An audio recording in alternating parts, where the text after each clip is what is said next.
శ్రీ మహాగణాధిపతే నమ. శ్రీ గురుభ్యో నమ. ఒక చిన్న కథ చెప్పుకుందామండి. ఒక వ్యక్తి ఒక చిన్న చేప పిల్లని తీసుకొచ్చి ఒక ఎక్వేరియంలో వేసి రోజు ఫుడ్ పెట్టేవాడు. ప్రతిరోజు తప్పకుండా ఫుడ్ పెట్టేది. అది ఎంత తొందరగా పెద్దగా అవుతుందా దీని నుంచి ఏదో ఎక్స్పెక్ట్ చేస్తున్నాడని తెలుస్తూ రోజు ఫుడ్ పెట్టేది. కేర్ఫుల్గా చూసుకునేది. ఎక్కడికి వెళ్ళేవాడు కాదు, దాన్నే చూస్తూ ఉండేవాడు ఇలా కూర్చొని. ఆ చేప పిల్లకి అర్థమైంది, వీడు నా నుంచి ఏదో ఎక్స్పెక్ట్ చేస్తున్నాడు. ఇందుకు ఆ వ్యక్తి ఏం కావాలనుకుంటున్నాడంటే ఆ చేప పిల్ల తొందరగా పెద్దగా అయిపోయి రెక్కలేసుకొని అలా ఎగురుకుంటూ పైకి వెళ్ళిపోవాలని చూస్తున్నాడు. ఆ విషయం ఆ చేప పిల్లకి అర్థమైంది. ఒరే విధవా, నువ్వు చేసేదేంటి, నేను ఉండేదేంటి, నేను చేపనరా, పక్షిలా ఎప్పటికీ ఎగరలేనురా అని చెప్తుంది. కానీ వీడికి అర్థమే కాదు. ఎన్ని రోజులైనా చూస్తూనే ఉన్నాడు.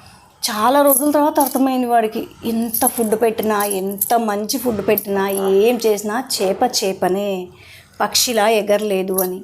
ఈ చిన్న కథ నుంచి మనకేమర్థమవుతుందంటే, ఎవరైనా మన వాళ్ళు పక్క వాళ్ళు మనకి ఏదైనా చేయాలనుకుంటే వాళ్ళు ఎంత చేయగలరో అంతే చేయగలరు.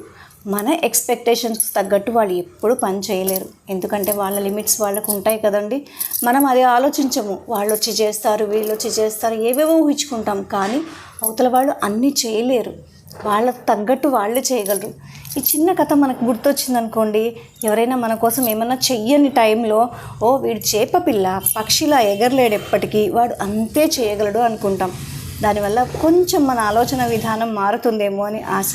ప్రయత్నిద్దామా? జయ శ్రీరామ్.